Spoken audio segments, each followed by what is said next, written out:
Setiap manusia yang hidup di dunia pasti akan mengalami kematian.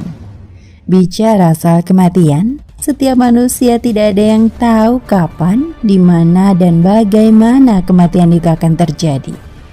Suatu hari, Nabi Muhammad SAW pernah berbicara dengan mayat. Bagaimana kisahnya? Berikut ini urayanya.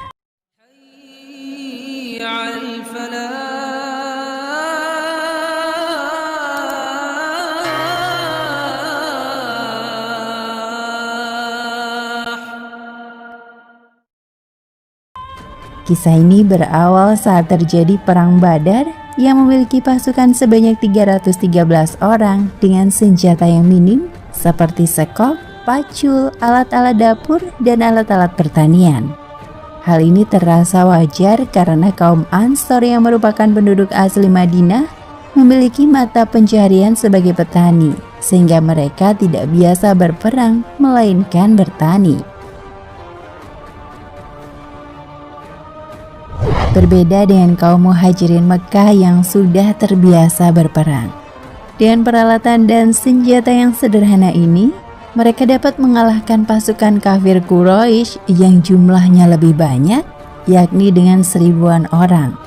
Padahal peralatan dan senjata mereka lebih lengkap dan terlatih. Jika kita pikir-pikir, mungkin akan timbul keheranan. Bagaimana mungkin pasukan dengan jumlah yang banyak dan peralatan yang lebih lengkap kalah dengan kaum Ansor? Kesederhanaan ini tidak hanya terjadi pada alat dan senjatanya saja, tapi juga pada transportasinya. Satu kuda saja bisa ditunggangi lebih dari satu orang. Bahkan keledai pun juga digunakan sebagai sarana untuk berperang. Meskipun demikian, 313 orang yang mencintai Rasulullah telah tersihir dengan kecintaannya yang begitu besar pada Nabi. Demi kecintaannya ini, mereka pun memiliki semangat yang penuh untuk bisa mengalahkan lawan mereka. Allah telah memberikan kemenangan pada pasukan Sayyidina Muhammad SAW karena beliau adalah kekasih Allah. Selesai perang, Rasulullah mendatangi para pembesar kafir Quraisy yang gugur di peperangan tersebut. Nabi bertanya kepada Abu Jahal, "Bukankah mereka telah memperoleh apa yang dijanjikan Allah?" Sesungguhnya Rasulullah telah mendapatkan jika semua janji Allah itu adalah benar. Saat itulah Umar bin Khattab melihat Rasulullah sedang berbicara dengan mayat. Segeralah ia mendatangi Rasulullah dan berkata, apakah beliau sedang berbicara dengan bangkai-bangkai itu? Bagaimana mereka dapat mendengarkan ucapan beliau? Sungguh karena pertanyaan inilah kita bisa mengetahui suatu hal yang berharga, bahwa sebenarnya mayat-mayat itu mampu mendengarkan segala ucapan kita yang masih hidup.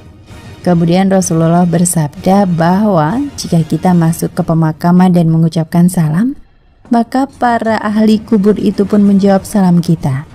Itulah mengapa Rasulullah memerintahkan kita mengucapkan salam saat datang berziarah ke pemakaman. Begitu juga saat kita berziarah di makam Rasulullah, maka hendaklah mengucapkan Assalamualaikum ya Rasulullah, maka Nabi pun akan menjawab salam kita, meskipun berada di lain dunia. Bahkan kita masih bisa menjalin keeratan dengan Rasulullah saat menunaikan ibadah sholat dengan mengucapkan sholawat pada Nabi Muhammad SAW. Meskipun para ahli kubur ini tidak menjawab secara langsung, tapi selalu ucapkanlah salam pada mereka. Jika mereka mampu menjawabnya secara langsung, maka semua orang pun akan berhamburan pergi meninggalkan makam tersebut.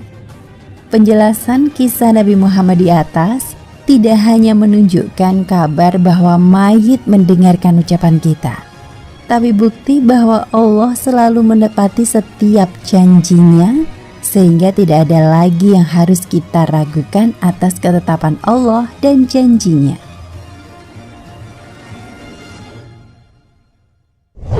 Percayalah bahwa setiap janji Allah akan ditepati. baik bagi mereka yang ingkar kepadanya ataupun bagi mereka yang taat kepada Allah, seperti ketika Nabi Muhammad SAW berbicara dengan mayat. Wallahu a'lam.